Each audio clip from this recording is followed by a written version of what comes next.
आज मैं आपको 1000 रुपये देता हूँ और कहता हूँ कि बना दो कोई कंपनी, तो आप कहोगे कि तुम्हारा दिमाग खराब है, 1000 रुपये से कौन सी कंपनी बनती है। लेकिन आज हम जिस लड़के की कहानी की बात कर रहे हैं, उसके घर वालों ने मात्र उसको 1000 रुपये देकर के बाहर भेजा था और 1000 रुपये से ही वो बना देता है 16,000 करोड़ की कंपनी और बन जाता है मात्र 21 साल की उम्र में दुनिया का सबसे यंगेस्ट बिलियनर। आज हम बात करेंगे इस कंपनी की शुरुआत, संघर्ष और सफलता की कहानी, और कौन है वो लड़का जो मात्र 21 साल की उम्र में बन जाता है भारत और वर्ल्ड का सबसे यंगेस्ट बिलियनर। आखिर कौन है उसको जो मजबूरी इसको अमेरिका बुलाता है और $100,000 का इसको पुरस्कार देता है। आज हम बात करेंगे इसके भारत लौटने के, साथ ही भारत लौट करके 16,000 करोड़ की कंपनी बनाने तक की कहानी। तो चलिए शुरुआत करते हैं इस लड़के के संघर्ष, शुरुआत और सफलता की कहानी। तो कहानी शुरू होती है 16 नवंबर 1993 को, जब उड़ीसा के एक छोटे से गांव बीसम कटक में एक लड़के का जन्म होता है, एक साधारण से परिवार में। घर वाले इस लड़के को जन्म से बहुत ज़्यादा खुश थे। घर वालों ने इस लड़के का नाम रखा रितेश अग्रवाल। किसी को नहीं पता था कि ये रितेश आगे चल के 16,000 करोड़ की कंपनी का मालिक बन जाएगा और बन जाएगा 21 साल की उम्र में दुनिया का यंगेस्ट बिलियनर। सभी कोई बहुत खुश थे लड़के के जन्म से। धीरे धीरे लड़का गांव की मिट्टी में खेलता है और अपने ही दोस्तों के साथ बड़ा होता है। गांव के लोगों के साथ खेलते हुए इसके दिमाग में एक अंतर ये रहता है कि जहां इसके एक दोस्त खेलने कूदने में ज़्यादा मशगूल रहते थे, वहीं ये कंप्यूटर कोडिंग में बहुत ज़्यादा मन लगाता था। इसके घर में एक पुराने कंप्यूटर था जिस पर यह कोडिंग करता रहता और कंप्यूटर में इतना ज़्यादा मन लगता कि मात्र 8 साल की उम्र में ये कोडिंग करना सीख गया था और वेबसाइट बनाना सीख गया था। मात्र 10वीं तक आते आते इसने वेबसाइट में प्रो हो गया था और वो लॉन्च कैसे करते हैं, वेबसाइट कैसे बनाते हैं, उसमें चेंजेस कैसे करते हैं, ये सब करना सीख गया था। इसकी शुरुआती पढ़ाई 10वीं तक सेक्रेड हाई स्कूल गाँव में ही हुई थी और उसके बाद इसके घर वालों ने डिसाइड किया कि एक टॉप IIT कॉलेज में एडमिशन हो जाए, इसकी ज़िंदगी अच्छी सवर जाए, इसके लिए इसको कोटा भेज देते हैं, IIT प्रिपरेशन का हब। तो रितेश भी चल पड़ता है अपने घर वालों की बात मान के कोटा। लेकिन कोटा पहुंचने के बाद 2 महीने वहां बिताता है, लेकिन 2 महीने में इसको समझ में आ जाता है कि IIT मेरे लिए नहीं है। चूंकि इसका मन कोडिंग में बहुत ज़्यादा लगता था और कोटा में कोई कोडिंग कल्चर नहीं था, जिसकी वजह से इसका मन वहाँ पे नहीं लगता है। ये अपने घर वालों से बात करता है और घर वाले इसकी बात समझ जाते हैं और ये वापस घर चला आता है। घर आने के बाद ये गाँव के ही saint John secondary high school में अपना एडमिशन करवाता है और वहीं से ग्रेजुएशन पास करता है। ग्रेजुएशन पास करने के बाद इसका मन होता है कि अब दिल्ली के किसी कॉलेज से पढ़ाई की जाए और ये घर वालों से 1000 रुपया लेकर के चल पड़ता है दिल्ली। यही 1000 रुपये एक दिन इसको 16,000 करोड़ की कंपनी बनाने में काम आएगी, इसको भी नहीं पता था और ना घर वालों को पता था। जब यह दिल्ली पहुंचता है तो वहाँ एक कॉलेज में एडमिशन करवा लेता है और इसका मन पढ़ाई में लगता नहीं है। इसका मन हमेशा किसी न किसी बिजनेस में लगता था। जब यह ग्रेजुएशन कर रहा था तो अक्सर यह भारत के अलग अलग जगहों पर घूमने जाता और तभी से इसके दिमाग में एक बिजनेस आइडिया जम कर गया था। बिजनेस आइडिया था एक ऐसे होटल बनाने की, एक ऐसा होटल चेन बनाने की जो सस्ते और बढ़िया होटल प्रोवाइड करे। और इसका दिमाग में इसलिए आया था क्योंकि जब ये किसी जगह पे रुकना चाहता था तो वहाँ पे या तो बढ़िया होटल नहीं थे या अगर बढ़िया होटल होते तो बहुत महंगे होते, जो कि आम जनता अफोर्ड नहीं कर पाते। तभी से इसके मन में आइडिया था कि एक ऐसा होटल चेन बनाऊंगा जो सस्ते और किफ़ायती हो, साथ ही बहुत बढ़िया हो और आम जनता भी इसमें आराम से ठहर सके। और तभी से इसके दिमाग में ये आइडिया घर कर गया था। जब यह दिल्ली आता है और अपने कॉलेज की पढ़ाई स्टार्ट करता है, तब यह होटल चेन पर काम करता है और अपने होटल चेन के आइडिया को एग्जीक्यूट करना चाहता है। तब ये अपने पढ़ाई को साइडलाइन करके निकल पड़ता है छोटे छोटे होटलों के मालिकों से मिलने। दिल्ली के आसपास बहुत सारे छोटे छोटे होटल रहते हैं जिनका कभी भी ऑक्यूपेंसी फुल नहीं रहता। वो अक्सर स्ट्रगल कर रहे होते हैं क्योंकि उनका छोटे छोटे होटल या तो मैप पे नहीं दिखता या तो उनका जो है वो सही जगह पे नहीं रहता। तो ये उन सब छोटे छोटे होटलों से मिलता है, उन सबको कन्विंस करता है कि आप जो अपना रूम है वो मेरे एक वेबसाइट पर चढ़ाइए। और ये कोडिंग में चूंकि महारत हासिल थी तो ये अपना एक वेबसाइट बना लेता है, नाम रखता है ओरेवल स्टे और शुरुआत होती है इसकी पहली कंपनी की।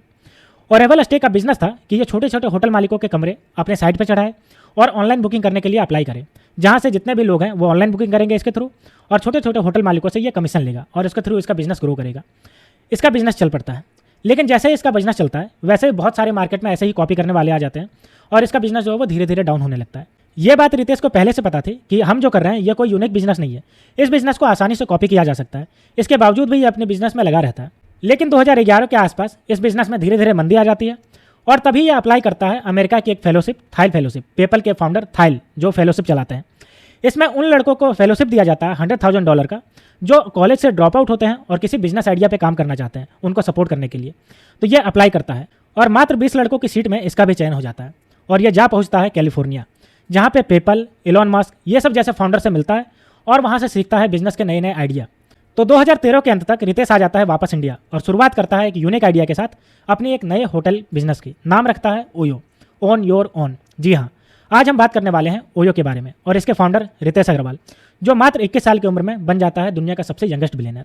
तो जब भारत ये वापस आकर के अपना ओयो स्टार्ट करता है तो पुराने जो कॉन्टैक्ट थे, जो छोटे छोटे होटलों से कॉन्टैक्ट किया था, ओरेवल स्टे जो पहली कंपनी थी, तो ये फिर से एस्टेब्लिश करता है और छोटे छोटे होटलों के साथ इस बार ये दूसरी तरीके से करार करता है। जब ये ओरेवल स्टे चलाता था उस समय ये छोटे छोटे होटलों से कमीशन लेता था, लेकिन ये अब उन सब होटलों के कमरों को लीज पर लेता है और उस कमरों को रिनोवेट करके अपने साइट पे चढ़ाता है। और उस साइड से चूंकि रिनोवेट करने पे कमरे बहुत बढ़िया दिखते हैं, लाइटिंग बहुत बढ़िया फिट करता है, बढ़िया ब्राइट लाइट फिट करता है, जिसकी वजह से इसके बिजनेस पे ट्रैफिक आना स्टार्ट हो जाता है और इसका बिजनेस धीरे धीरे ग्रो करने लगता है। चूंकि ये इस बार कमरों को लीज पर लेता था, उसको रिनोवेट करता था, उसके बाद ये साइट पर चढ़ाता था, तो इसके बिजनेस कॉम्पिटिटर उस समय कोई नहीं थे। जितने भी कॉम्पिटिटर थे, चाहे एयरबीएनबी की बात कर लें या फिर हम और भी दूसरे होटल चेन ग्रुप की बात कर लें, तो वो बड़े बड़े होटलों पे फोकस करते थे। लेकिन इसका फोकस था छोटे छोटे होटल जो खाली रह जाते हैं और जिसमें मात्र 10, 20 या 50 कमरे होते हैं, लेकिन वो जो है वो पूरी तरीके से भरते नहीं। उन सब के होटल मालिकों को ये एक साथ एग्रीगेट करके एक ही प्लेटफॉर्म पर ले आता है और धीरे धीरे ये गुड़गांव से शुरू करके दिल्ली में फैलता है, उसके बाद जयपुर, बेंगलोर, कोलकाता जैसे बड़े बड़े शहरों में फैलता है। धीरे धीरे इसका बिजनेस ग्रो करता है और अब ये होटल मालिकों को भी फायदा पहुंचाता है और ये अपनी कंपनी को भी बढ़ाने लगता है। 2013 में स्टार्ट किया गया ओयो, 2014 तक आते आते अच्छा खासा चल रहा था। अब इसको जरूरत थी फंडिंग की ताकि ये अपने बिजनेस को और ज़्यादा बढ़ा सके। तो 2014 में इसको लाइट स्पीड वेंचर कैपिटल और डीएसजी कंज्यूमर पार्टनर की तरफ से 4 करोड़ की पहली फंडिंग मिलती है। 2015 में इसको दूसरी फंडिंग मिलती है $25 मिलियन की, जो कि सिकोया की तरफ से मिलती है। और 2018 में इसको सबसे बड़ी फंडिंग मिलती है $100 मिलियन की, जापानी इन्वेस्टर सॉफ्ट बैंक की तरफ से। इसका बिजनेस अब चल गया था। अब ये धीरे धीरे जो कमरों को लीज पे लेता था उसके मॉडल को अब चेंज करने लगा। अब कमरों को लीज पे ना लेकर के छोटे छोटे होटलों मालिकों के साथ पार्टनरशिप करने लगा। पार्टनरशिप में उन कमरों को अपने पास लेता, उसको रिनोवेट करता, उसमें अच्छे अच्छे लाइटिंग लगाता और उसके बढ़िया से सजाता और उसके बाद उसकी फोटो को अपने साइट पे डालता, जिससे कंज्यूमर अट्रैक्ट होते और कम रेट रखता ताकि वो बिजनेस को ग्रो कर सके। शुरुआत में इसने अपने इन्वेस्टर के पैसों को बर्न किया और अपने बिजनेस को ग्रो किया। क्योंकि शुरुआत में बहुत ज़्यादा डिस्काउंट देना पड़ता है किसी भी कंज्यूमर को अपने पास लाने के लिए, इसलिए ये काफ़ी डिस्काउंट देता और धीरे धीरे करके ओयो जो है वो एक बड़ी बड़ी कंपनी की तरफ बनने लगा था। और धीरे धीरे ओयो होटल में एक नाम बनाने लगा। ग्राहक जब भी कहीं बुकिंग करने जाते तो ओयो को ज़्यादा प्रीफर करने लगे। पहली बात कि ओयो इसको डिस्काउंट देता था और दूसरी बात ओयो बहुत अच्छे होटल प्रोवाइड करता था, साफ सुथरी होटल और कम किफायती दाम पे। और साल 2013 में स्टार्ट हुई कंपनी ओयो 2018 तक आते आते बन जाता है भारत का यूनिकॉर्न कंपनी। अब हम बात करते हैं ओयो के संघर्ष की कहानी। इसकी शुरुआत से लेकर के इसकी सफलता के बीच में बहुत सारे संघर्ष देखने मिले।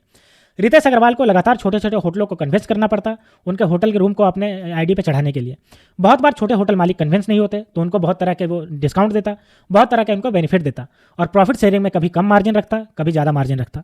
धीरे धीरे उसके होटल मालिक के कन्विंस होते गए। लेकिन इसके बाद दूसरा चैलेंज देखने को मिला। क्योंकि शुरुआत में इसको बहुत ज़्यादा कम मार्जिन मिलता था, जिसकी वजह से होटल मालिक इस पर इल्ज़ाम लगाने लगे कि ये अलग अलग तरीके के पैतरे अपनाता है और अलग अलग तरीके का चार्ज करता है, जिसकी वजह से हमारा जो कॉन्ट्रैक्ट हुआ है वो कॉन्ट्रैक्ट के पैसे हमें नहीं मिल पाते। और इसके ऊपर बहुत सारे होटल मालिकों ने केस किया, जिसकी वजह से इसको केस का भी सामना करना पड़ा। रितेश को अपने बिजनेस को सस्टेनेबल बनाने के लिए अपने स्टाफ को छटनी भी करनी पड़ी और जब भी अपने स्टाफ को छटनी करता तब उसके स्टाफ इस पर इल्जाम लगाते। बहुत ज़्यादा कॉन्ट्रोवर्सी भी हुई। एक कॉन्ट्रोवर्सी इसके साथ ये भी जुड़ी हुई है कि ओयो का मतलब होता है एडल्ट्री और ओयो एडल्ट्री को बहुत ज़्यादा प्रमोट करता है, जिसको लेकर के देश के बहुत ज़्यादा प्रेशर ग्रुप इसको बहुत ज़्यादा प्रेशर किए और बहुत बार ओयो के होटलों में तोड़फोड़ भी किए। लेकिन इन सब के बावजूद भी यह बाहर उभरता है। लेकिन फिर आता है 2020 का कोविड, जिसने पूरे होटल चेन को पूरा बर्बाद कर दिया और इसका असर ओयो पे भी देखने को मिला।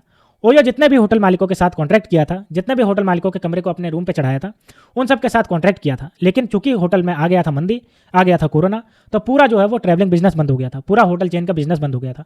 और इस समय अराइज होता है कॉन्ट्रैक्ट को लेकर के बहुत ज़्यादा डिस्प्यूट। होटल मालिक का कहना था कि हमारा तो कॉन्ट्रैक्ट है आपके साथ, तो आपका होटल चले या ना चले, हमें तो उसके पैसे चाहिए।